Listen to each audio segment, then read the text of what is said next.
Hey guys, this is Cheeky Cherry. I was just reading my periodic table, which brings me to an interesting topic. Our first element in the entire periodic table.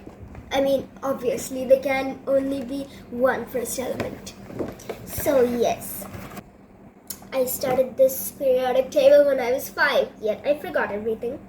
Anyway, there's also our sun, stars, and our world, our solar system's biggest planet, Jupiter! Yay, my favorite. Yep, that's Jupiter, alright. Now, our sun, stars, and Jupiter are all made up of hydrogen, which can make them float in the sky. Jupiter, the biggest giant planet, is also the lightest of them all, as hydrogen is a gas, not a metal, not anything like that. It's a gas. It has very less density, and that's why it can float. Did you know the sun and stars, they burn up hydrogen, which makes our second element in the periodic table, helium! Yay! Now there are helium balloons. Everyone must know that. If you don't, you're probably not used to parties. Helium balloons are sort of costly, but helium's for another episode, so I'll keep my mouth shut. Alright, now back to hydrogen. Did you know green hydrogen is very cheap? Because now green hydrogen can be made from renewable energy, such as sun energy, solar power, or wind energy from the windmills. Then there's also blue and gray hydrogen. I really don't know what that's all about, so I'll not talk about that. Now hydrogen is found everywhere, including water. Now you might say, how is hydrogen found in water? Isn't it a gas? Well, do you know H2O, a fancy name for water? H2, hydrogen into 2, which means 2 atoms of hydrogen in water.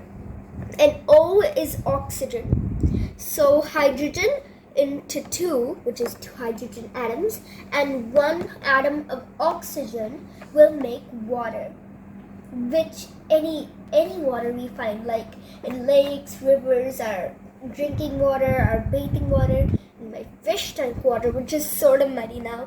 I have fishes, if you didn't know that. So yeah, so hydrogen is found anywhere, and I would really recommend you guys to start using hydrogen vehicles.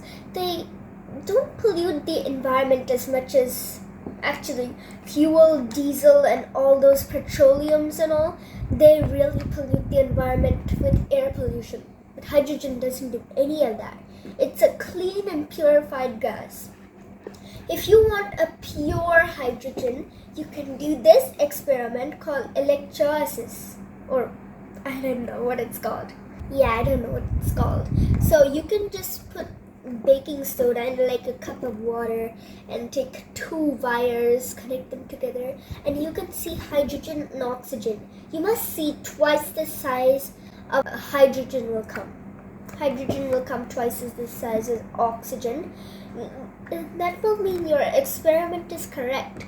So hydrogen is no emission, which obviously means it doesn't release any bad gases into our environment or anything like that.